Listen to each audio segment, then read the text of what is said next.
as you know by now, I am a Kiddush cup half full rabbi. If somebody shows up for, as you know by now, shows up for part of a class, and leave early, I'm cool with it. As long as you don't leave saying, this is crazy, you're destroying Judaism. As long as you don't, leave with that, we're good. People come, they go, it's fine. This is crazy. Yeah. Destroying Judaism. Thank you, Rabbi. Always laughs for me. Rabbi, So much. Yes. is Whoopi Goldberg the guest speaker tonight? The Joe Rogan's gonna podcast it. yeah. We're gonna you muted. Joe. Right. We're okay. The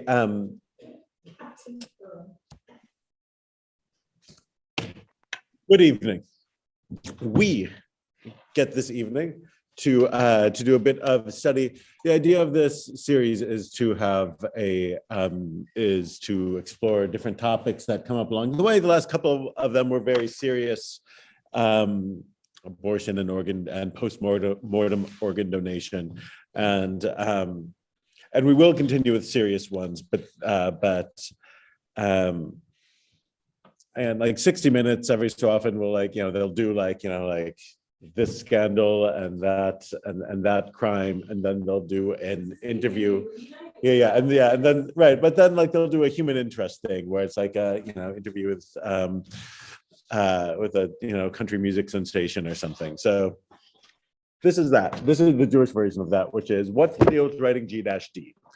Also, people ask me, or more to the point, I get when people email me, I get people write G-D, or kids submit their B'nai Mitzvah speeches with G-D, and I get the feeling that there are many mitzvot which these individuals are not as punctilious with. So part of me is what's the deal with G-D has a hold on people to a certain level.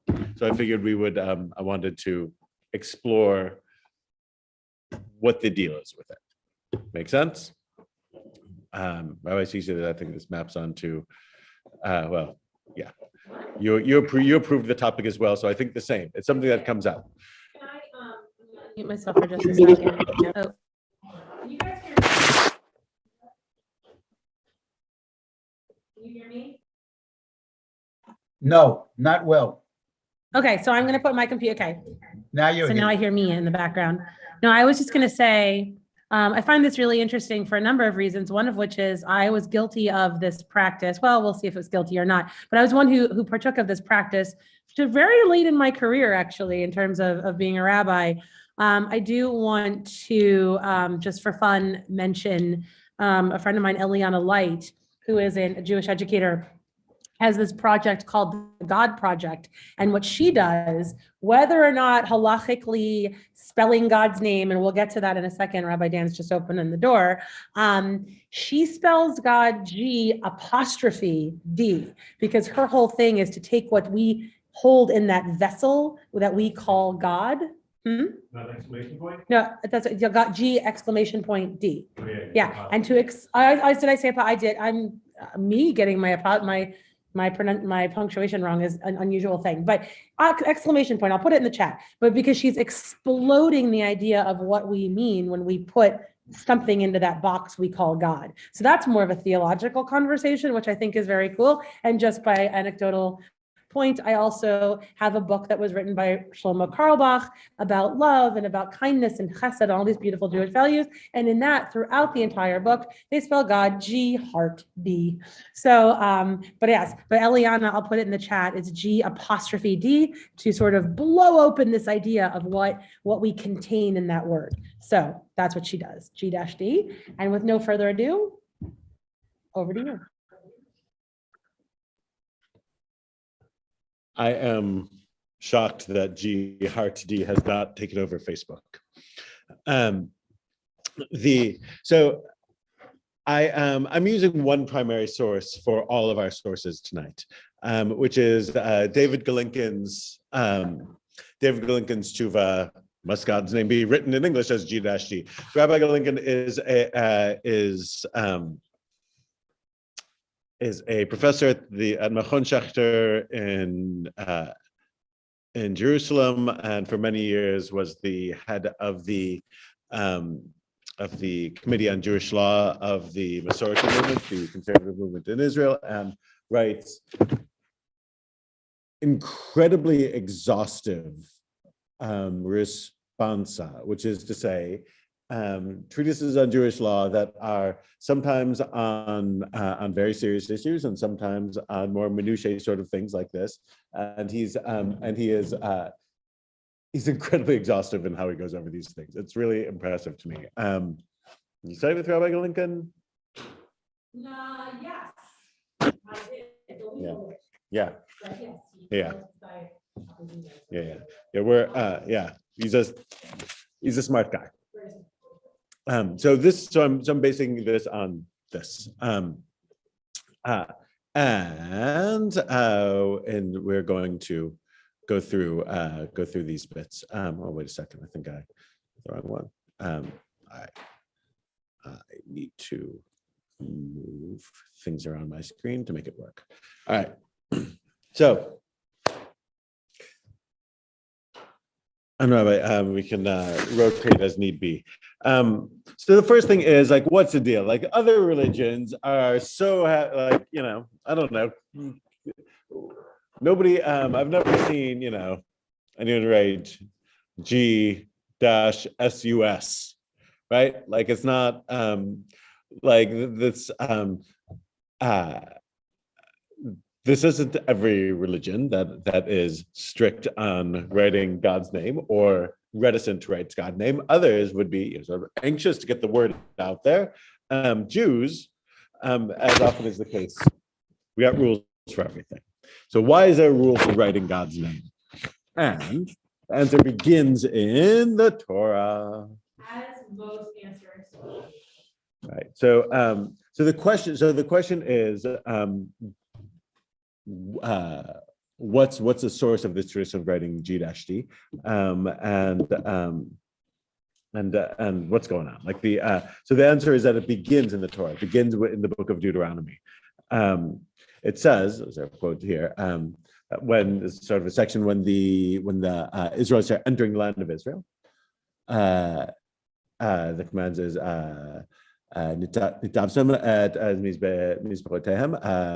should when you enter the land of Israel, tear down their, meaning the idolaters' altars, smash their pillars, them at matzavotam, and their sacred posts, set on fire.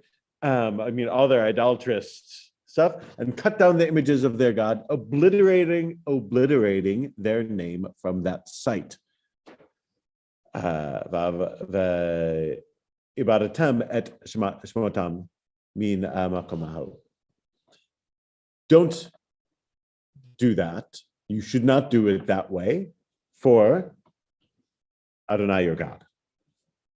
Don't do that for God. So the halacha is going to come out of this key last piece here, right? Obliterate their name from the site. Don't do that with God. Obliterate idolatrous God's names. Don't obliterate God's name. So, what have they done here?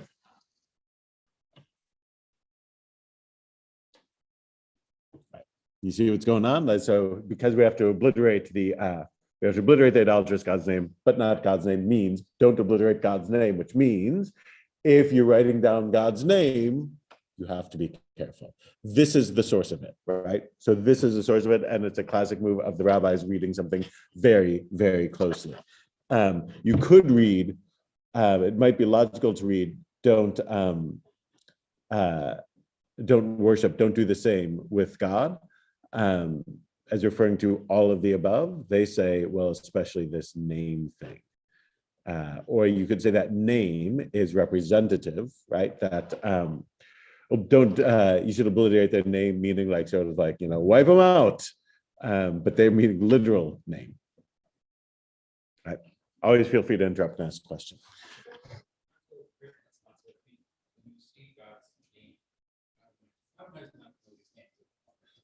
So right, so we're going to get to that. Like, so our in-house question is, wait a minute, but is this? So I think you might be saying, what counts as God's name?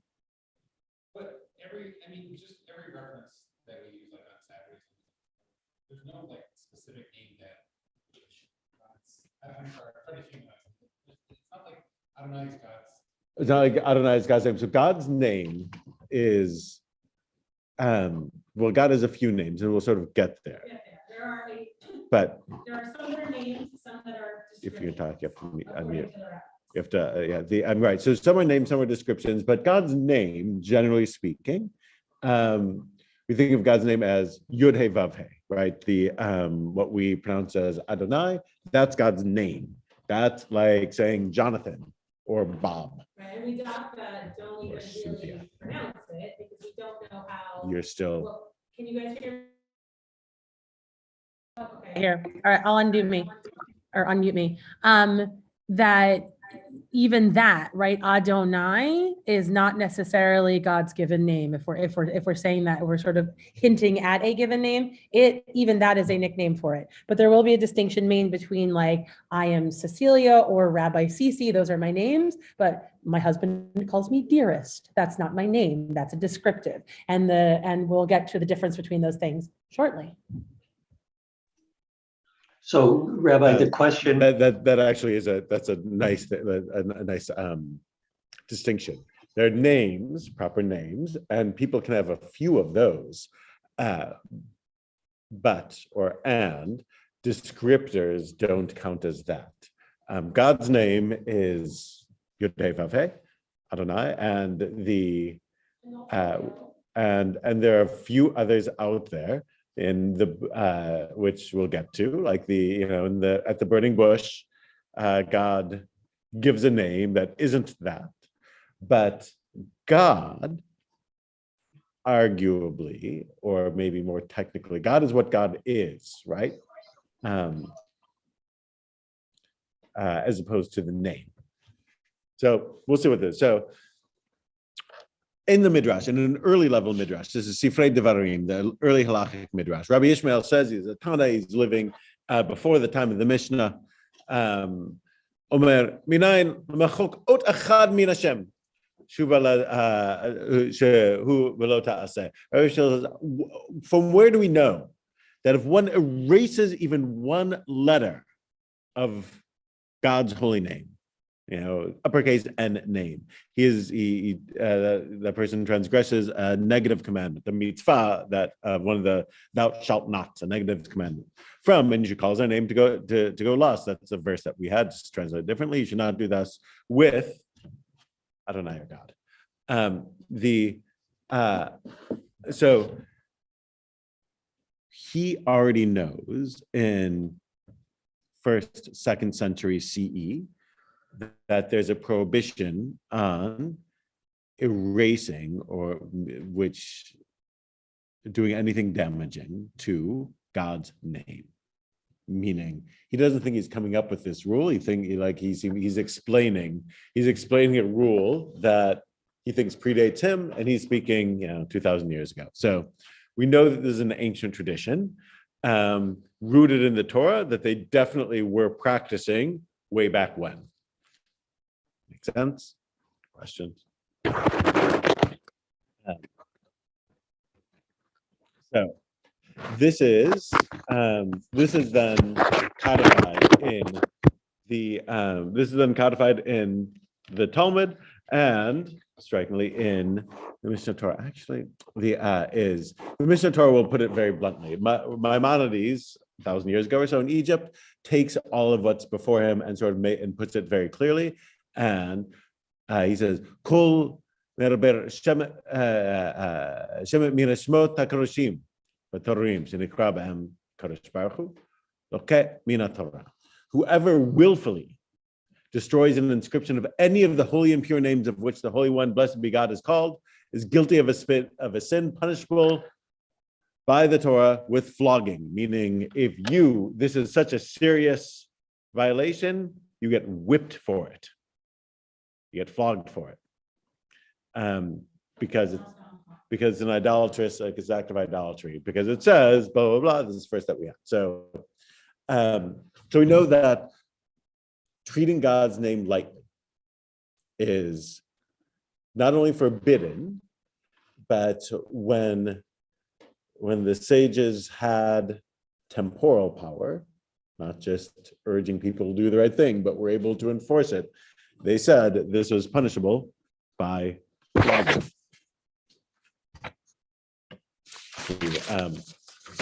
Always a good class when you get to flog. Rabbi, do you want to pick up with the next text with Shavua, with the Talmud? Yes. So that's thing one, which is you can't do it. So now we're going to transit into, so what are those names, and what are not those names? Okay. All right. So we'll read the text and then I Are you on mute? You have to. All right, here I am. We'll read this text, and I might want to just switch to a different visual quickly in a moment. I'll let Rabbi Dan know, just to sort of simplify this. So we're in Shavuot 35a. Everyone see where I am on the screen? It's backwards on, oh, my version's the other way around. Okay. Yeah, I was a little confused. Okay. Is that to say that gracious and compassionate are sacred names, right? We call God these things, right? I said before, sometimes I get called dearest. That's not my name, it's a descriptive. Is this a name or is this a descriptive?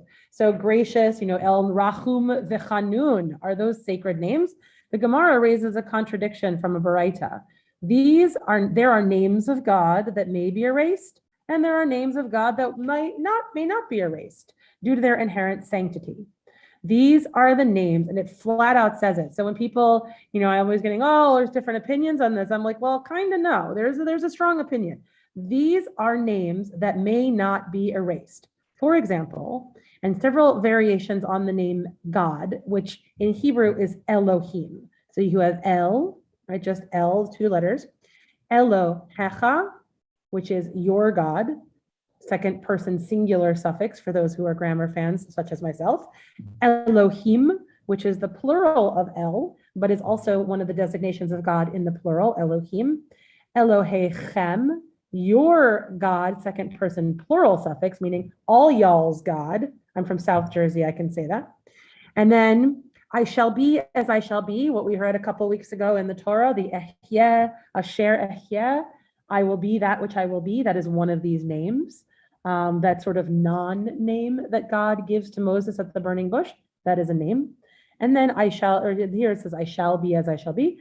Now it says Aleph, Dalid, and Yud, Hey. It gives letters. Now it took me a little bit too long to figure out that what they're saying here is Aleph, Dalid. If you spell those 2 letters out, you're halfway to spelling out Adonai, right? I'll get to the visual in a second because I want to sort of play with this. Because in addition to writing Yud, Hey, Vav, Hey, that ineffable name of God, and pronouncing it as Adonai, you can sometimes write Adonai phonetically in Hebrew, which literally means my Lord or my sovereign in some way. Okay, so they're saying Aleph, Dalid. If you just start that word, nope, can't do it. Or, so Rabbi Dan and I aren't sure if it means you can't even write Aleph, Dalid with the intention of writing God's name, or if that's they're so punctilious about not writing Adonai, they can't even spell it out in this list, right? So we're not sure what that means. So play with that idea. Either you can't write Ad, or you can't write Adonai, and because you can't write Adonai, they won't write it here. So then the second one is Yud Hey, which is the word Yah, which, as I've taught some of our students, take a nice deep breath in and you go Yah. That is the God of breath that gives us our breath and makes us who we are. And that's half of Yod He Vav He. So again, are they saying you can't write Yah, or are they saying you can't write the beginning of that 4-letter word and they won't even write it? Okay. And then Almighty, the word Shaddai, and then Lord of Hosts, Sivaot, which I thought was an interesting one when I first learned this. Those may not be erased. And then adjectives that describe the Holy One, blessed be the One, include the great, the mighty, the awesome, the prodigious, the powerful, the courageous, the strong, the great, gracious and compassionate, slow to anger, or abounding in loving kindness. These may be erased. So there is this idea that those adjectives that describe God are also names for God. They're kinui, they're expressions that we use, but those aren't the names. They're making a very clear distinction between them. So what we're going to get to is, well, where does God fall in that? Because it's not on this list. So if this list is indicative of two categories, what are they? So before we leave this, Rabbi Dan, let me share my screen for just a moment. Okay, but you're still sharing. I guess I can unshare you. Oh, I can do that. Look at that. Oh my gosh, I got the power. Okay, here we go. So these are names we erase and names we don't erase. 7 specific names. There's a slightly different list, by the way. It gets codified. This is what the Gemara tells us. Then from the Gemara, you have the Shulchan Aruch and Joseph Caro making one list, and then Rambam tweaking the list a little. Essentially, the lists are the same. What they do is they don't separate all the different Elohecha, Elohims. So our first one is El, just this little simple word here. Elohecha. And this is one way to avoid it, right? You write a little dash in between them. So this is where the dash comes from. We have precedent for it. Elohim, Eloheinu would be one. It's not on the list from the Gemara, but all of the forms of El and Elohim are listed later on in the Shulchan Aruch and in Rambam's Mishnah Torah. So when you write out on a source sheet, and I learned this, like I said, later in my career, Baruch Atah Adonai. Of course, I knew to put a yud for Adonai, but if I was making a source sheet for my kids and had the word Eloheinu, you have to put a little dash between these two letters here. So for those who don't have good enough Hebrew yet, I'll read these. So you have El, Elohecha, your God, Elohim, God with God's plural suffix, Elohechem, all y'all's God. Now here's the Ehye Asher Ehye. And it was written this way in the Gemara, and we're not entirely sure if there should be another little dash in there on that one, or if it's just the first one. Now, incidentally, doing it on a computer screen doesn't count as writing it. This is not considered permanent. That's another teaching about when you can throw away God's name. Anyway, Aleph Dalid, again, they spell it out like this, but do they mean you can't write just, because we're a computer, we can do this. Oops.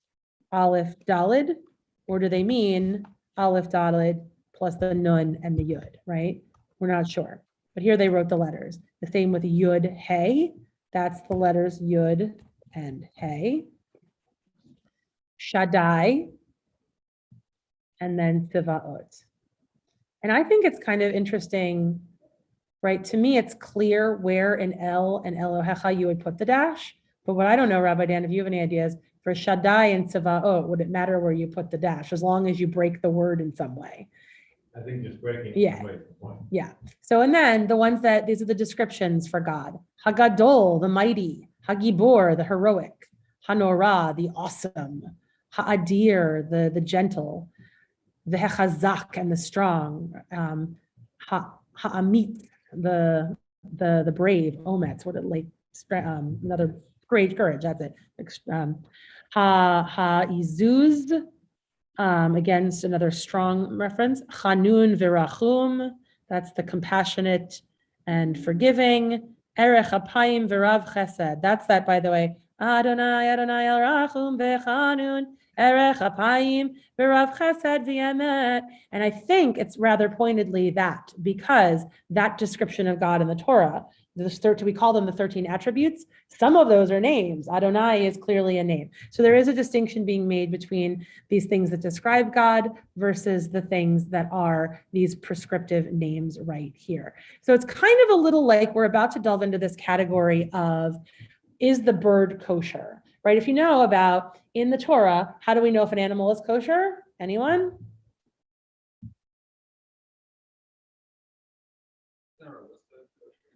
There's a list, or there's at least, they have to have X and Y, if we're talking about land animals. Fish have to have Y, Z, or A and B. They have to have certain things. But birds are specifically enumerated. Birds are listed. The problem is there are birds that are not listed. right? What do you do with the birds that aren't on the list? And there are some birds that are, for example, New World birds like the anyone? The turkey. The turkey is not listed in the list of kosher birds. So there are, by the way, the Tosafot Yom Tov was a guy who believed that, well, it's not on the list, it's not kosher. And so his descendants, some of whom are friends of mine and who live in the United States, will not eat turkey, by the way, because it's not on the list, it's not kosher. The majority of us say it's like a chicken, and that's fine. But all of this is to say, where does the word God come in? It's not one of those specifically enumerated words, and it's not exactly a descriptive. It's not the Holy One or the Mighty One or the one who spoke and made the world. It's not one of those. So what do you do with it? Plus, it's not, No. not a particularly. No, you're good. You're good. Well, I mean, if you're talking about God, God in itself is not a particularly. The other things that you were saying are very unique. If you say the Almighty, we know who you're referring to. God in a different context. Lowercase g, yeah. I think we're talking about in the part that there are like mentions of like other gods that you're supposed to, and God in itself as a word is inherently English, so that suggests being more modern. That's our transition. Yes. Yeshua. All right, so this is where I'm going to pick up. That's our transition is what about, so it's clear that from the sources that you're not supposed to write God's name. And I, in Hebrew, and I hold by this. So if you get a source from me, that's printed out, you'll see these dashes and things like that, like Rabbi Zizi indicated along the way. I think that's halacha. The rabbis obviously took it seriously enough that they said you should be whipped for it. So I'm very careful not to write the names of God and not to treat it lightly, right? Like that's that by the way is a source of, if you drop a book that has God's name in it, you give it a smooch, or in the era of COVID, an air kiss, maybe. Blow it a kiss, like that's the source of that. Or don't put a book with the name of God on the floor. There are, but this I have to say, like this one, I am strict on and try to keep to it. Our question for the day is, what about English? And in getting that answer, English not spoken by many Jews for all that long. So before we get to God, we have to go through other languages. For many years, Jews spoke Hebrew, of course, and after Hebrew, the dominant language of the Jewish world was Aramaic, which was written in Hebrew characters. Actually, Hebrew is written in Aramaic characters, but that's another talk. Either way, it's the same. They use the same alphabet, so it's so the same rules apply to both. After that, however, the center of the Jewish world shifted, and many Jews came under the control of the lands of Islam. Whereas, by the 20th century, most Jews, though obviously not all, but a super majority were living in Christian lands. But in pre-modern times and post-Talmudic times, 1,000 years ago, say, the numbers were essentially more or less reversed, where the vast majority of Jews were living in Islamic lands and a minority in Christian Europe. And our go-to for all of this is Maimonides. Maimonides lived much of his life, or his most productive years, in Egypt, in Fustat, now Cairo.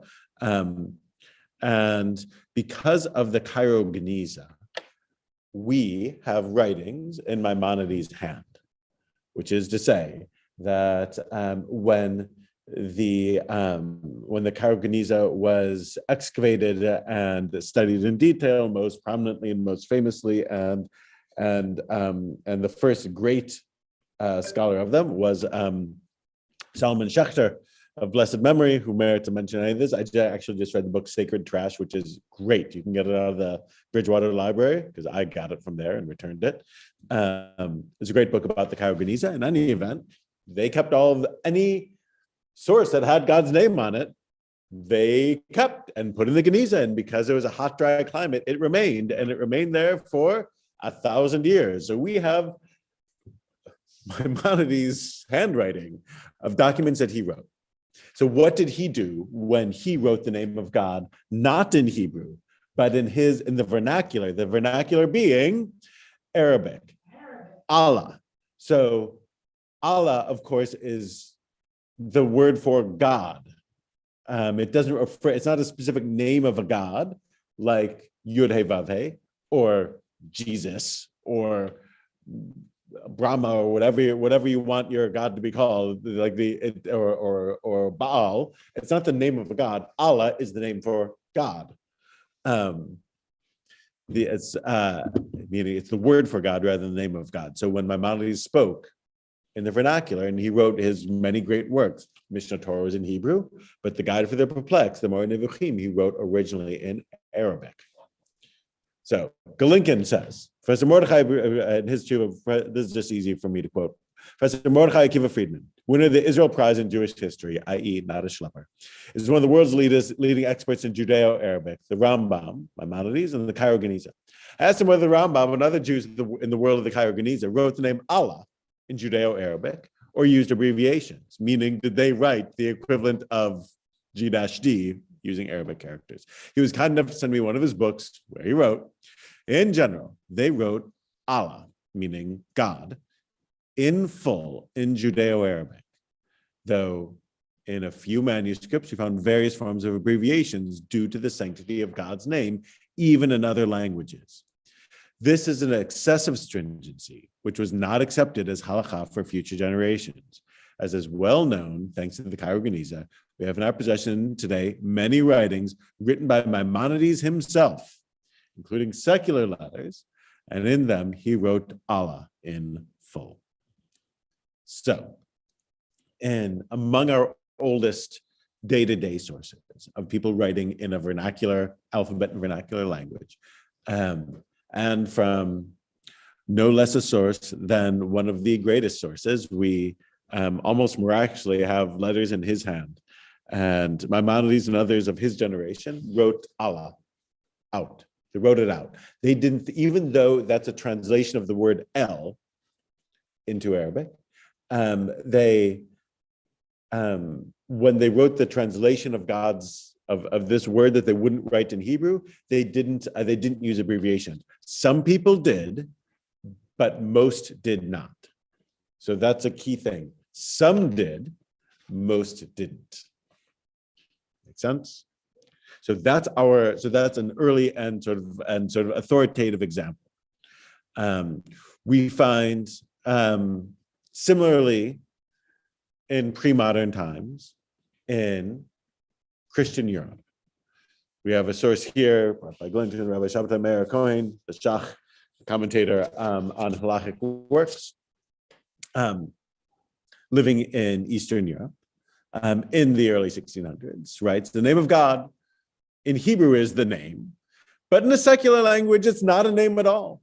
For it's permissible to erase the name which is written in a secular language, such as Gott in German or Yiddish, or Bog in Polish, Russian, and the like, meaning that we have, he spells it out in the vernacular, whatever your vernacular may be, you can write out the name of God because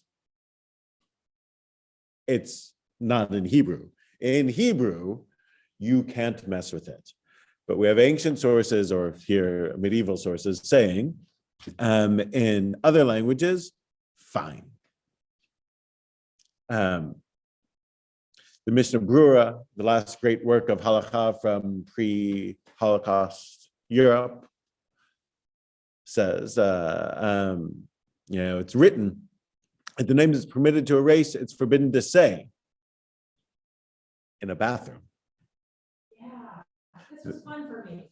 Yeah, so Rabbi sees right. So if you're a fan of bathroom humor, he says that even if you're so he says you can erase those names, but they have a certain level of sanctity, meaning they're not nothing. So don't talk about them, don't say them in the bathroom, which is not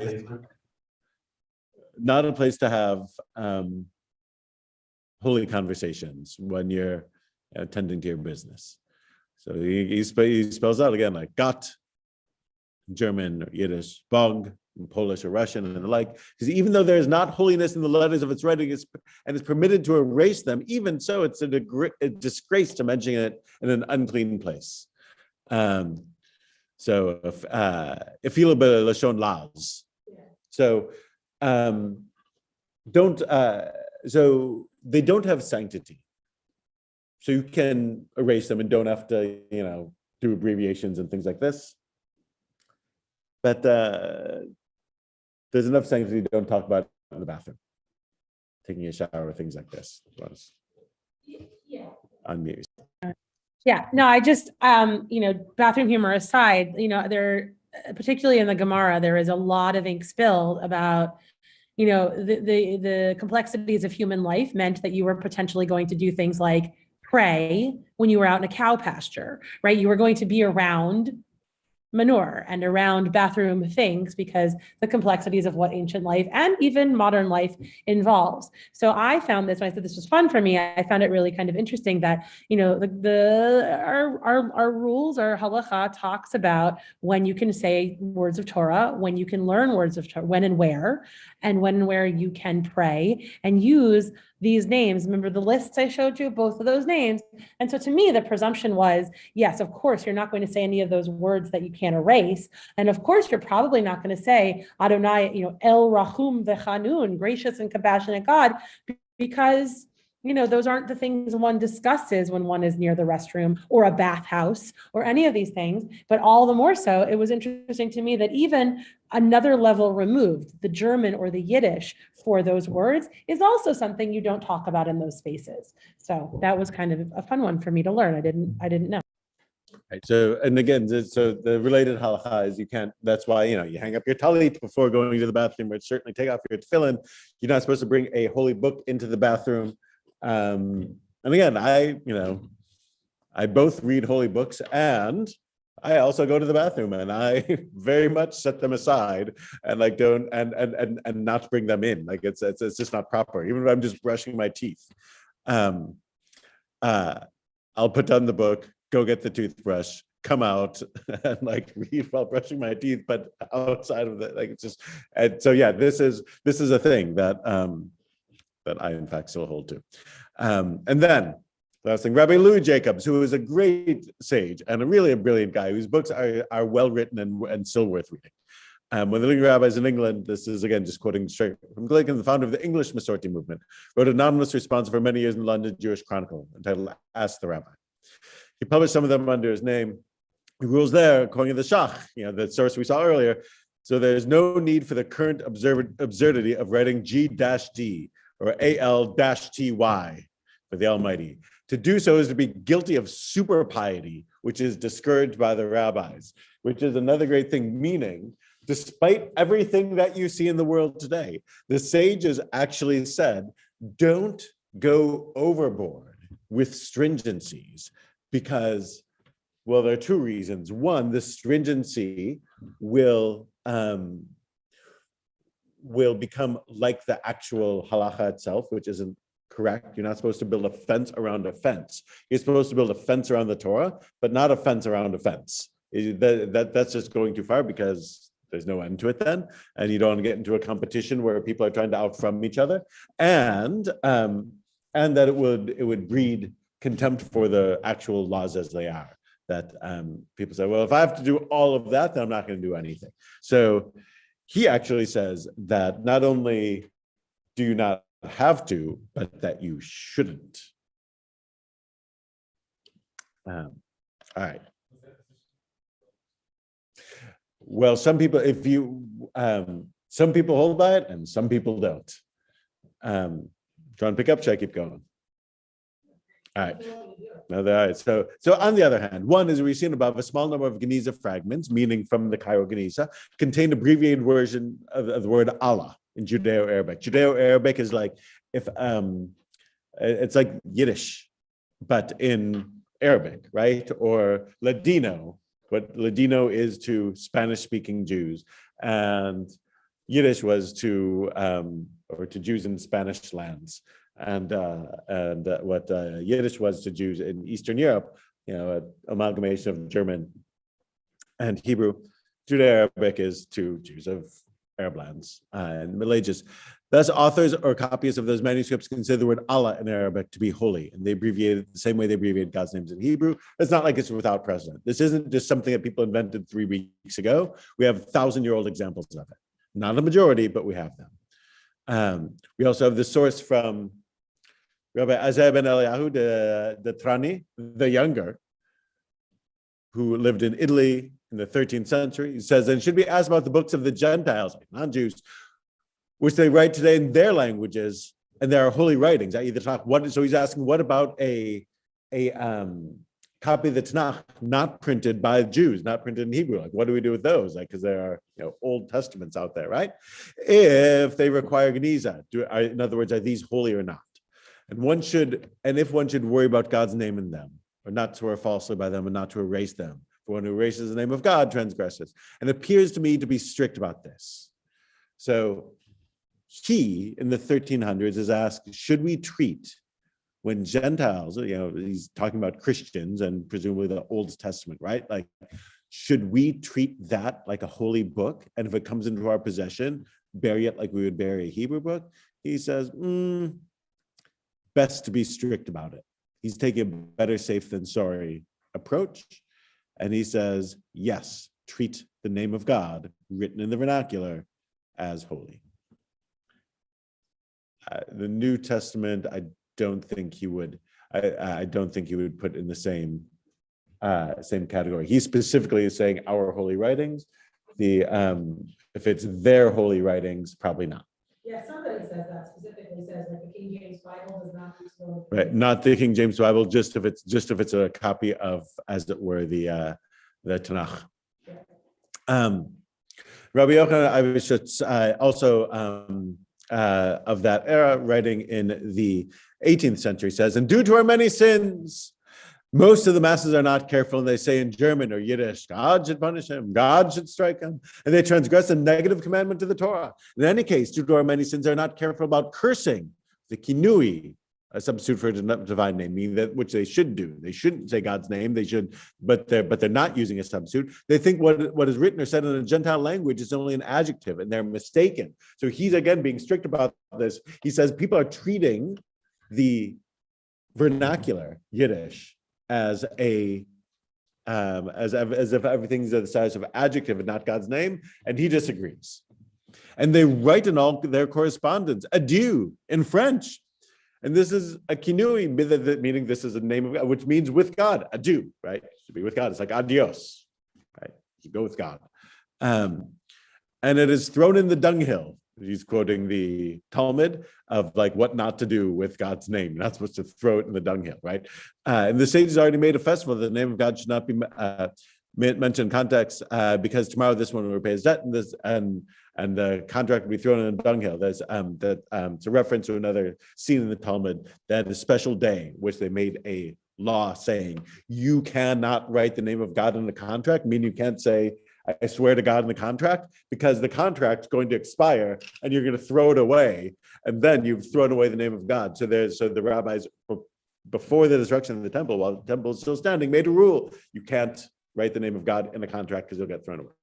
And now, due to our many sins, they learn from the actions of the Gentiles, and the matter is returned to disgrace in the extreme. And this requires cleverness and the diligence of the rebuke of the stages of the generation to abolish this from the masses. One, I love the gewaltness of this passage. That's part of why I put it in, because of the over the topness. But also, you see, he thinks it also says there's nothing new under the sun. He's worried that everyone's imitating the larger culture and they're using the name of God casually. And he is obviously mortally offended by this because he thinks it's treating God's name casual and you shouldn't do it. So this I bring in to say that the earlier sources were all saying it's okay, not in Hebrew, but it's not unanimous. There are those who say, be careful, even not in Hebrew. So what's our conclusion then? We have both sides. Galinkin's conclusion, which I agree with, says, this writing G-D and such, he says, indeed, that's not only the custom among English-speaking Jews. We'll see in testimony below, this is from his introduction, that some Jews wrote Allah in abbreviated form in Judeo-Arabic, B-G, I don't speak Russian, but the Cyrillic equivalent, instead of Bog in Russian and Polish in the 17th century, and G-TT instead of Gott in German and Yiddish in the 19th and 20th centuries. In addition, until today, some French-speaking Jews write God's name as D period IEU or D apostrophe or D period or just D, right? The Talmud and the major medieval codes, such as Rambam, Maimonides, the Tur, so the next great law code after him, Asher, and Shulchan Aruch, rule that one must be very careful about writing and erasing the names of God's 7 names in Hebrew. All the law codes agree in Hebrew, be strict. As a result, Rambam, the Rashbatzi, just lists a bunch of law codes, as well as 5 more recent Orthodox, Conservative, and Reform rabbis all rule that God's name, written in other languages, are not sacred. They do not need to be abbreviated. They can be erased, and they do not require Geniza. This is clearly normative halakha regarding the issue. On the other hand, of the 4 major poskim halachic decisors who ruled strictly on this issue, it gives their names, they give no reason for their strict ruling and refer to another work that's no longer extant. That was in the sort of pearl clutching piece that I read earlier. The other 3 who ruled that way all rely on the ruling about not throwing away a contract with God's name in it. But since this passage explicitly refers to one of God's names in Hebrew, it does not prove their point. In conclusion, we must be very careful about writing and erasing the 7 names of God in Hebrew, but these restrictions do not apply to writing God's names in other languages, meaning that though it isn't unanimous, the vast preponderance of ancient and medieval sources say it is absolutely okay to write the name of God in the vernacular out. You do not have to write G-D if you don't want to. If you want to, some still say don't do it, but if you want to, okay. But the essence is you don't have to. Rabbi, I will mute myself. Yeah, so just anecdotally, some say you should not. Some of those sums are the people who taught me to be a rabbi, right? When I was applying to rabbinical school, I was flat told that if I wrote G-D in my application material and my essays, I would be made fun of at my interview at the seminary. JTS. Yeah. And we had big conversations about the idea that it means you don't know the halakha, you big imbecile, which is not true. That wasn't how it went. But there was this sense of, I'm sort of torn because I understand why people do it. And I understand that it comes from a sense of wanting to be reverent and maybe misdirecting it. But who am I to say which direction one's reverence should go in? But what I thought was funny was just being so actively discouraged from the practice because it showed, you want to show the intellectual side. And I think that this practice sort of this halakha, while Rabbi Dan, has been billing this as, not a life or death conversation, I think it opens the door to those bigger conversations about what does it mean to be pious, to be reverential towards God, but also this, we as Jews hold on to 2 things. We have this very intellectual, heady, legalistic tradition, but we also, it's a theology. And it's also what I started with this G exclamation point D, this idea of exploding what is God, and taking that and blowing up our perceptions of what we hold when we write this word God and exploring what that can be. So part of me loves the nitty gritty of the legalistic stuff, but part of me also loves getting off of that page and talking a little bit about why we care in the first place. Like, why do we care about what we do with the name of God and whether G-O-D is one of those names? So while my practice is to spell out G-O-D, I understand the other practice and I understand the sense of reverence to God that is embedded in that practice, even if it might be slightly misguided. So for those of our sources that may say you shouldn't do it at all, I don't know if I agree with them or not. All right, questions? Questions? Anyone? Questions, comments, confusions, clarifications?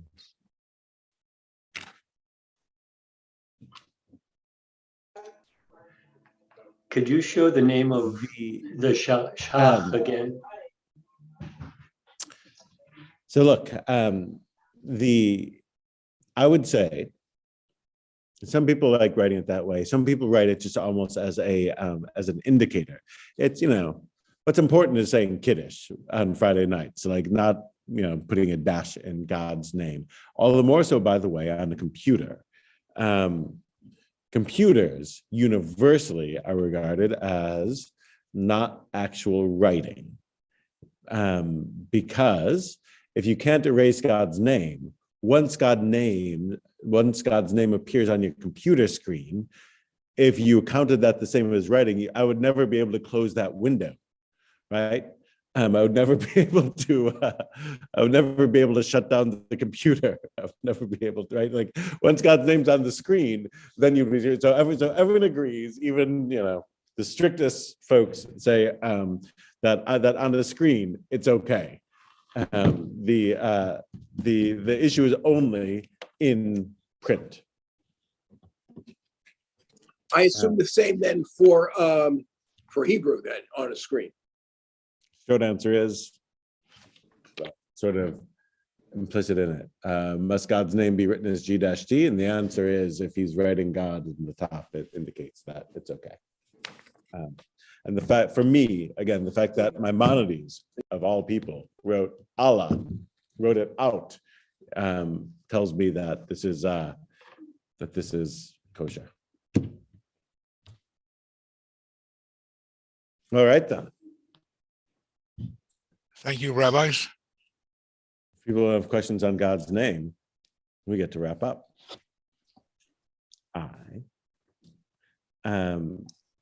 Actually, I do have a question.